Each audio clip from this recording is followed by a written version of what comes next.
Hello students. सो बेटा आज हम स्टार्ट करते हैं फोटो इलेक्ट्रिक इफेक्ट। ठीक है, काफी इंपॉर्टेंट है तुम लोगों के लिए। देखो ये थोड़ा फिजिक्स में भी आता है, लेकिन केमिस्ट्री में थोड़ा सा केमिस्ट्री के पॉइंट ऑफ व्यू से पढ़ोगे, मतलब केमिस्ट्री का पार्टिकल इन्वॉल्व होगा, वो होगा इलेक्ट्रॉन। ठीक है, देखो 1887 में हेनरी हर्ट्ज ने, ठीक है, हेनरी हर्ट्ज, इसने एक एक्सपेरिमेंट परफॉर्म किया।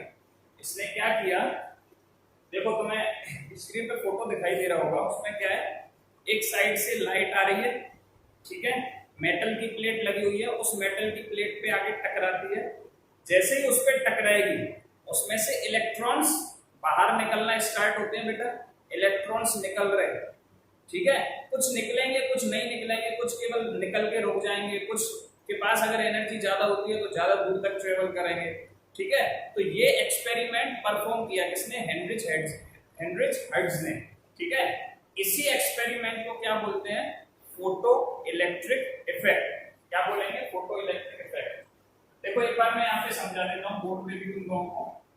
इसने क्या किया, एक ट्यूब बना रखी है बेटा,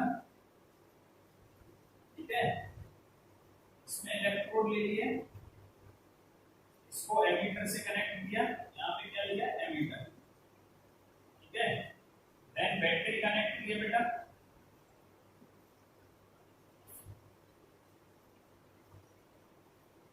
और दूसरी साइड मेटल का सरफेस है, ठीक है, यहाँ पे क्या लगी है, एक मेटल की प्लेट लगी हुई है, ठीक है, मेटल, कोई भी मेटल हो सकता है, पोटेशियम, ल्यूबिडियम, सीजियम एक्सेट्रा एक्सेट्रा, ठीक है, और ये कनेक्ट है इसके दूसरे छोर से, ठीक है, पॉजिटिव नेगेटिव, ये क्या होगा बेटा, नेगेटिव होगा, ये कैथोड है, ठीक है, और ये क्या है, पॉजिटिव, ठीक है, ये क्या है बेटा, पॉजिटिव है, ठीक है। तो ये इसमें अब क्या करना है तुम्हें, जब रेडिएशंस देखो, मैंने यहां से लाइट एमिट की, ऐसे लाइट आके इससे टकराई, ये मेटल से लाइट टकराई। नेक्स्ट स्टेप क्या होता है, इसके अंदर से बेटा इलेक्ट्रॉन, जैसे ही इससे लाइट टकराई, इसके अंदर से इलेक्ट्रॉन बाहर निकला, इसके अंदर से इलेक्ट्रॉन बाहर निकला, ठीक है। इसी इफेक्ट को बोलते हैं फोटो इलेक्ट्रिक इफेक्ट। इसी को क्या बोलते हैं, फोटो इलेक्ट्रिक इफेक्ट, ठीक है, समझ में आया। इसी को क्या बोलते हैं, फोटो इलेक्ट्रिक इफेक्ट। अगर तुम्हें डेफिनेशन लिखनी है तो स्क्रीन पे नीचे लिख रही है, वहां से फोटो इलेक्ट्रिक इफेक्ट की डेफिनेशन यहां से लिख लो। क्या लिखोगे, a particular frequency of a light beam, an incident ray strikes on the surface of metal. As soon as it strikes the metal surface, there is an ejection of electron from the metal surface, and if the electron have sufficient energy, then it will travel in forward direction more to carry electric current, ठीक है। ये क्या है बेटा, photo electric effect है। इसी को क्या बोलते हैं, फोटो इलेक्ट्रिक इफेक्ट। समझ में आ गया, बड़ा आसान सा टॉपिक है। अच्छा, फोटो इलेक्ट्रिक इफेक्ट में बेटा दो तीन ऑब्जर्वेशन रहे, वो दो तीन ऑब्जर्वेशन देखो, मैं यहाँ पे लिख रहा हूं तुम्हारे लिए। देखो, following are the observations made, following are the observations made from photoelectric effect, photoelectric effect, ठीक है। First, as soon as the incident ray, incident beam of light of certain frequency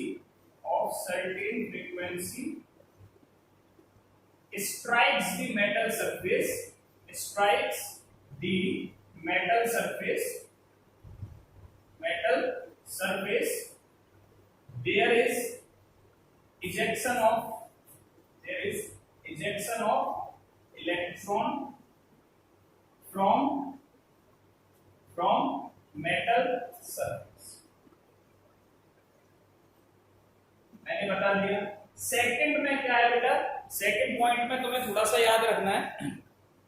second जो ऑब्जर्वेशन है वो था कि यहां से एक लाइट आई तो एक मतलब यहां से इलेक्ट्रॉन निकला, ठीक है, तो कितने इलेक्ट्रॉन निकले ये कैसे पता चलेगा? तो तुम्हें इसके लिए सिंपल याद रखना है कि जितनी ज्यादा इंटेंसिटी ऑफ लाइट होगी, ठीक है, ऐसे देखो, higher the intensity of light, higher the intensity of light, intensity of light, higher will be the ejection of electron,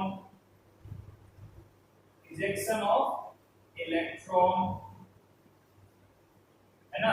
जितने तुम में ज्यादा थप्पड़ पड़ेंगे उतने तुम ज्यादा गुस्सा करोगे, ठीक है। जितनी ज्यादा इंटेंसिटी होगी, जितनी ज्यादा आके फोटॉन्स, इंटेंसिटी कैसे, ये इंटेंसिटी क्या है, ये लाइट कितनी ज्यादा चमकदार होगी, ठीक है, कितनी तेज ब्राइटनेस दिखाती है। ब्राइटनेस और इंटेंसिटी एक ही बात है, ठीक है। इंटेंस हम बोलते हैं ना कि ये ज्यादा इंटेंस्ड है, इंटेंस्ड मतलब वो थोड़ा गाढ़ा है, गाढ़े, यहाँ पे गाढ़े का मतलब क्या हो गया, थोड़ा कॉन्सेंट्रेटेड है। और ये कॉन्सेंट्रेटेड कब होगी, तुम्हें पता है बेटा, लाइट बीम जो होती है वो उसके अंदर क्या होते हैं बताओ, फोटॉन्स होते हैं। क्या होते हैं बेटा, फोटॉन्स होते हैं। तो ये जो फोटॉन्स है, if number of photons high, जितने ज्यादा नंबर ऑफ फोटॉन्स इसके पास होंगे उतनी ज्यादा इसकी इंटेंसिटी होगी, उतनी ज्यादा इसकी इंटेंसिटी होगी। ये पॉइंट समझ में आया? मैंने क्या बताया कि जितने ज्यादा लाइट के अंदर फोटॉन्स होंगे, लाइट रे के अंदर, उतने ही ज्यादा हम क्या बोलेंगे, इंटेंसिटी होगी, ठीक है। समझ में आ गया? इसका मतलब जितने फोटॉन्स आके इससे टकराएंगे उतने इलेक्ट्रॉन्स यहां से निकलेंगे। सेकंड पॉइंट, ठीक है। अभी थर्ड की बात करें तो थर्ड पॉइंट लिखो बेटा। थर्ड पॉइंट बड़ा सिंपल है।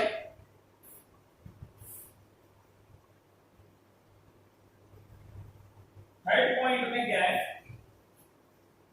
कि ये जो इंसिडेंट लाइट है, इसकी हर लाइट की अपनी एक फ्रीक्वेंसी होती है। ये फ्रीक्वेंसी क्या है, फ्रीक्वेंसी का मतलब होता है बेटा, है ना, number of wavelength per unit time, है ना। कितनी सारी वेव्स एक जगह से एक फिक्स्ड टाइम स्लॉट में पास हो रही है। जितनी ज्यादा पास होंगी, ठीक है, मान लो रेड लाइट है, अगर उसकी ज्यादा नंबर ऑफ वेव्स उतने ही टाइम में वहां से पास हो रही है एक पर्टिकुलर डिस्टेंस पे से, तो उसकी ज्यादा इंटेंसिटी होगी। कोई दूसरी लाइट है, अगर नंबर ऑफ वेव्स कम पास हो रही है उतने ही टाइम में, ठीक है, वहां से वो जो हमने जगह निर्धारित की है, ठीक है, वहां से, तो उसकी फ्रीक्वेंसी कम। जिसकी नंबर ऑफ वेव्स ज्यादा पास होंगी उनकी फ्रीक्वेंसी ज्यादा, ठीक है। तो मैं ऐसा कह सकता हूं, to eject electron from metal surface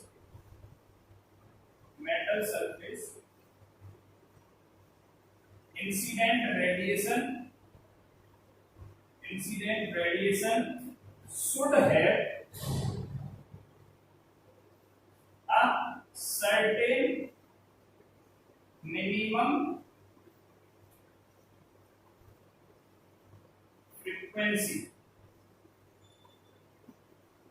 इसी फ्रीक्वेंसी को, अगर इतनी फ्रीक्वेंसी, मान लो कि हर लाइट की अपनी फ्रीक्वेंसी होगी, ठीक है। रेड लाइट होती है, उसकी होगी 4.3 से लेकर 4.6 × 10⁻16 हर्ट्ज के बीच में, ठीक है।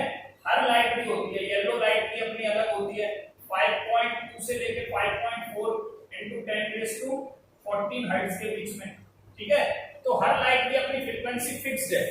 इस फ्रीक्वेंसी से नीचे, अब इस मेटल को पता चला कि भाई येलो लाइट ही मतलब यहां से निकाल सकती है अगर ये पोटेशियम है। चलो आई जाओ एग्जांपल पे। फॉर एग्जांपल ये मैंने बोल दिया, ये जो मेटल है ना बेटा पोटेशियम है, अगर इस पोटेशियम मेटल के ऊपर तुम रेड लाइट डालते हो, चाहे उसकी इंटेंसिटी कितनी भी ज्यादा हो, समझने की कोशिश करना, वो कितना भी चमकदार हो, उसके अंदर कितनी भी ज्यादा इंटेंसिटी है, मतलब नंबर ऑफ फोटॉन्स हो, कितनी भी, मतलब तुम लगातार फोटॉन्स डाल रहे हो, लेकिन किसके, रेड लाइट के, ठीक है। इसमें से एक भी इलेक्ट्रॉन नहीं निकलेगा पोटेशियम के मेटल में से, क्योंकि इसके लिए जो जितनी मिनिमम फ्रीक्वेंसी चाहिए वो कितनी है, येलो वाली इसमें काम करती है 5.2 से लेके 5.4 वाली काम करेगी इनटू 10⁻14 हर्ट्ज। अगर इतनी फ्रीक्वेंसी का रेडिएशन आया, ठीक है, चाहे फोटॉन्स कम हो चाहे ज्यादा हो, ठीक है, इतनी फ्रीक्वेंसी का रेडिएशन आया तो ही ये इलेक्ट्रॉन अपने आप में से निकालेगा, नहीं तो नहीं निकालेगा। तो इस मिनिमम फ्रीक्वेंसी को क्या बोलते हैं, जिससे नीचे मतलब फोटो इलेक्ट्रिक इफेक्ट नहीं दिखता है, नहीं दिखता है मतलब इलेक्ट्रॉन्स नहीं निकलते हैं, उस मिनिमम फ्रीक्वेंसी को बोलते हैं, ब्रैकेट में लिख दो, थ्रेशोल्ड फ्रीक्वेंसी। थ्रेशोल्ड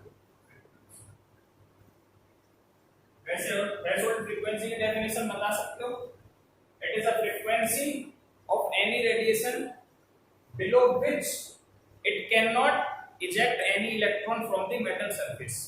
ठीक है, या स्क्रीन से लिख लो, वहां से तुम्हें डेफिनेशन दिख रही होगी, या अपने आप भी बना सकते हो, इसमें कोई हार्ड वो नहीं है।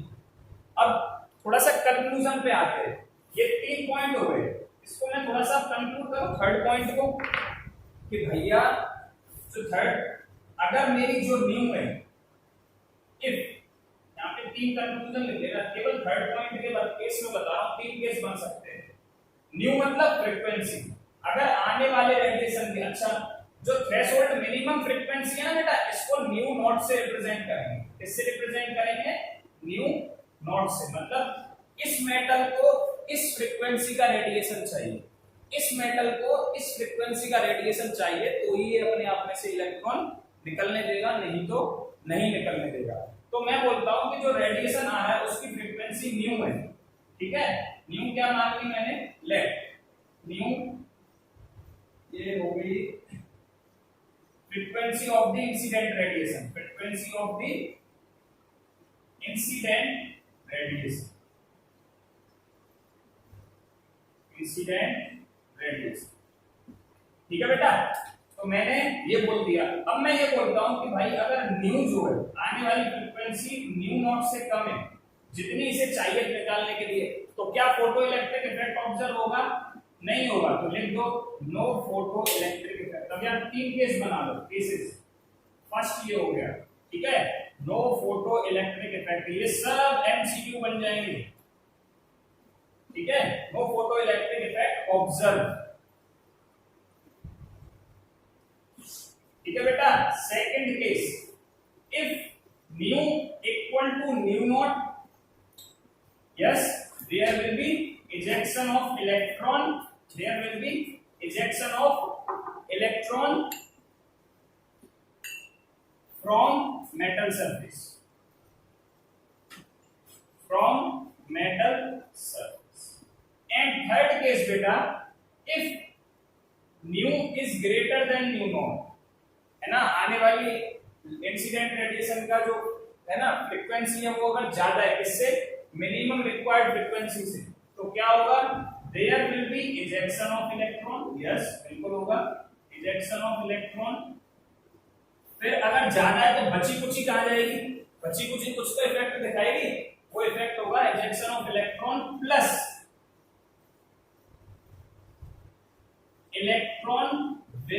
electrons will move forward towards cathode with certain kinetic energy, समझ में आ गया, ठीक है।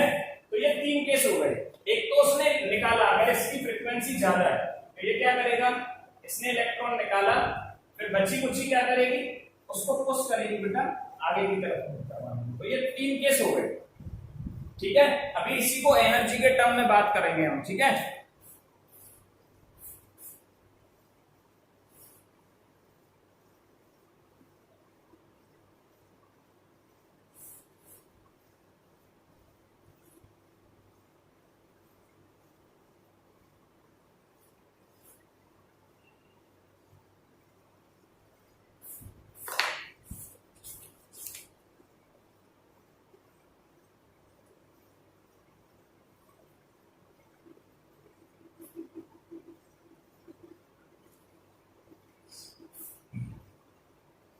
चलो बेटा एनर्जी के टर्म्स में देखो, एनर्जी जो होती है, ठीक है, एनर्जी ऑफ रेडिएशन, आने वाली लाइट की एनर्जी किस पे डिपेंड करेगी, उसकी इंटेंसिटी पे डिपेंड करेगी, ठीक है, intensity of the light beam. Radiation और जो भी रेडिएशन है वो उसी लाइट बीम का रेडिएशन होगा, ठीक है, इंटेंसिटी ऑफ लाइट बीम पे ये डिपेंड करेगी। अच्छा, तो फिर सर इसका मतलब वहां पे हमें दो चीज देखने को मिल रही थी, एक तो इजेक्शन ऑफ इलेक्ट्रॉन,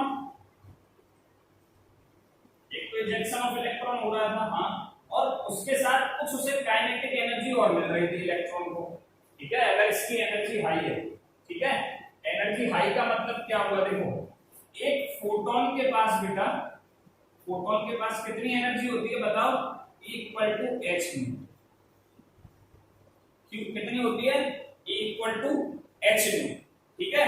तो ये बोला जा सकता है कि अगर energy of radiation intensity of light पे डिपेंड कर रहा है, तो इसका मतलब इजेक्शन ऑफ इलेक्ट्रॉन की इंटेंसिटी ऑफ लाइट पे डिपेंड करना चाहिए। देखो क्या बोलना चाहता हूं कि अगर ये वाला टर्म किस पे डिपेंड करता है, इसके ऊपर डिपेंड करता है, ठीक है, इसकी जितनी वैल्यू वो इसकी वैल्यू कैलकुलेट करके देगा, ठीक है। तो मैं ये बोल सकता हूं, थोड़ा मैथमेटिक्स करते, देखो अगर y फंक्शन है बेटा x का, तो यहाँ पे x की कुछ वैल्यू चेंज होगी तो y में चेंज होगा, ठीक है। और सेकंड केस बना के देता हूं कि जो मेरा z है वो फंक्शन है बेटा y का, तो अगर x से y चेंज हो रहा है तो y से फिर z चेंज होना चाहिए, y से फिर z चेंज होगा दूसरी इक्वेशन के हिसाब से।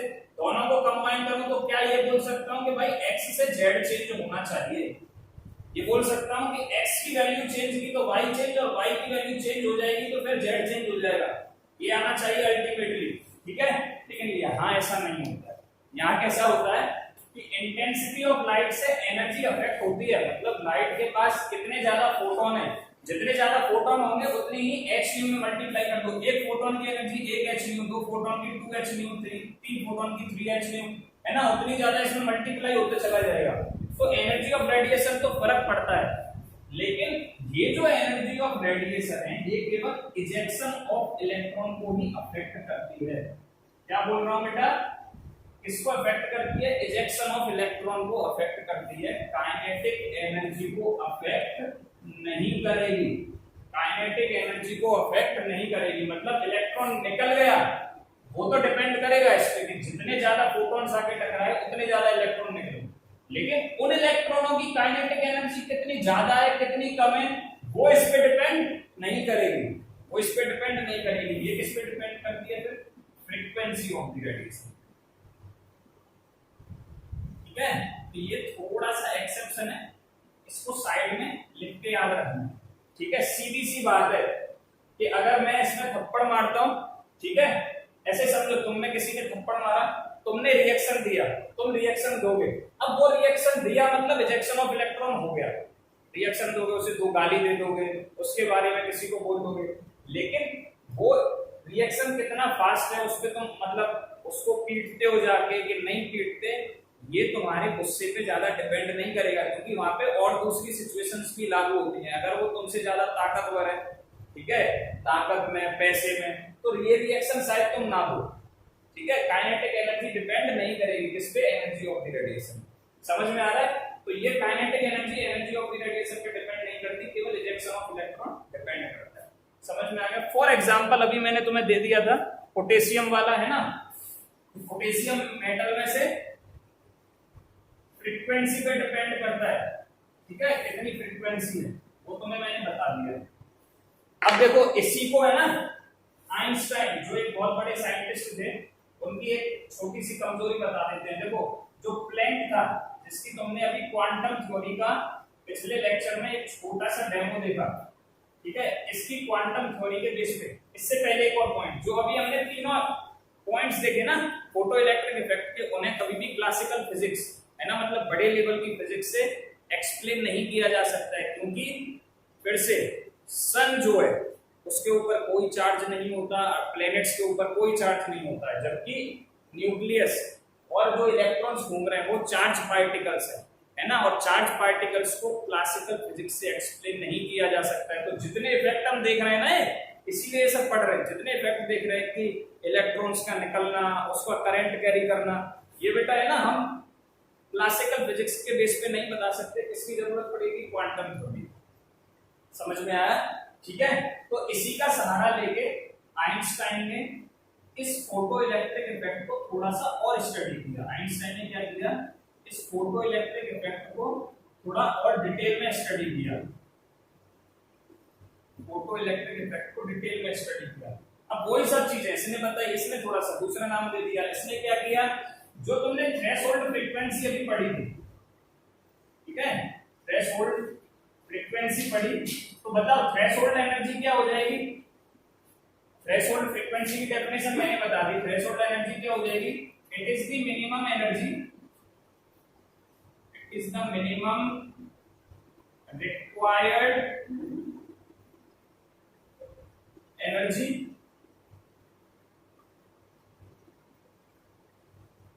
Bye radiation which cause the ejection of electron from metal surface,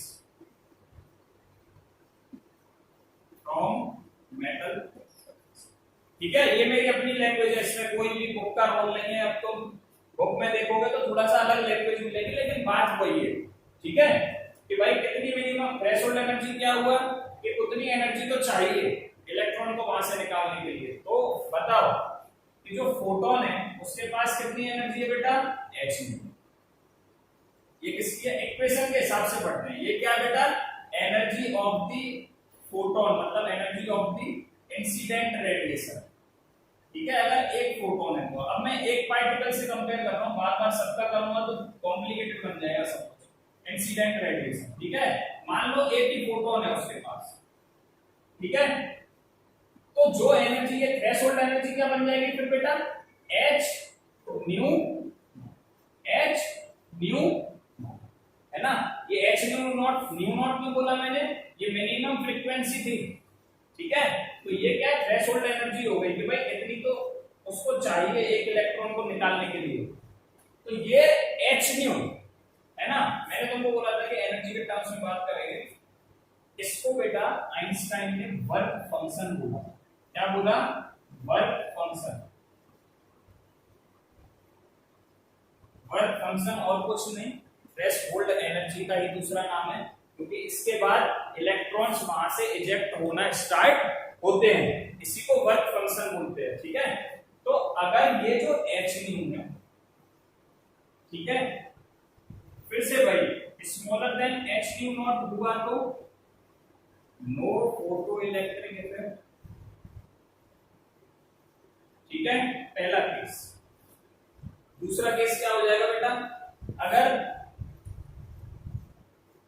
h new जो आने वाले रेडिएशन मतलब जो फोटोन है उसकी एनर्जी h न्यू नॉट मतलब मिनिमम थ्रेशोल्ड एनर्जी के बराबर है, तो yes photo electric effect observe. लेकिन अगर सर h न्यू नॉट से ज्यादा हो गई तो क्या होगा?